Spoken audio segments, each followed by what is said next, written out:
Assalamualaikum warahmatullahi wabarakatuh. Nama saya Andi Sandrina Aulia Bahmid, nomor urut 7.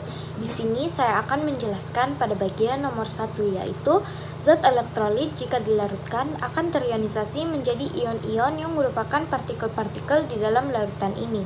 Hal ini menyebabkan jumlah partikel pada 1 mol larutan elektrolit lebih banyak daripada larutan non-elektrolit, sehingga untuk molaritas yang sama larutan elektrolit mengandung jumlah partikel yang lebih banyak daripada larutan non-elektrolit.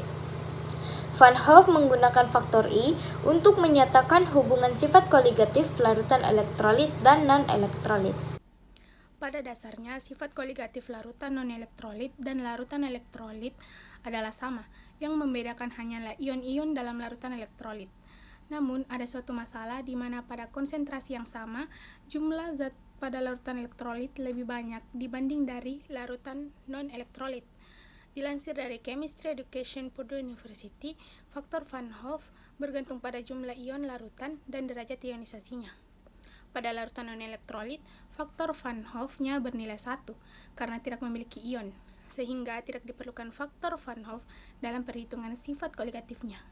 Sifat koligatif pada larutan elektrolit sama dengan sifat koligatif non-elektrolit, yaitu penurunan tekanan uap jenuh, kenaikan titik didih, penurunan titik beku, dan tekanan osmotik.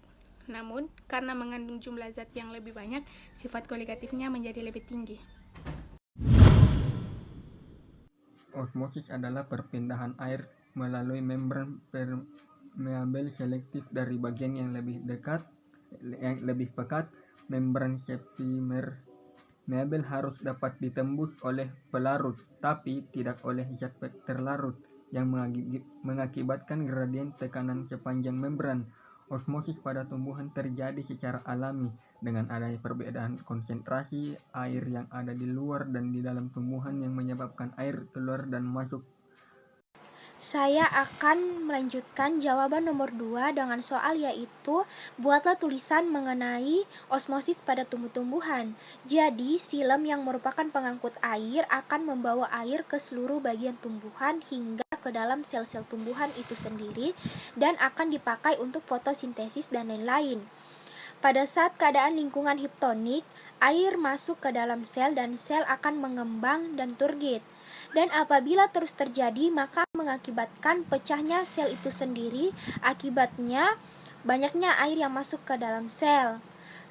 Sedangkan pada saat keadaan hipertonik, air keluar meninggalkan sel menuju lingkungan, sehingga sel mencuit serta mati.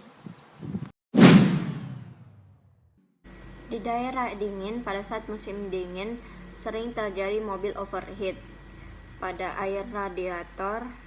Ini karena air pada radiator membeku hingga sirkulasi air dari mesin ke radiator terhambat atau terhenti.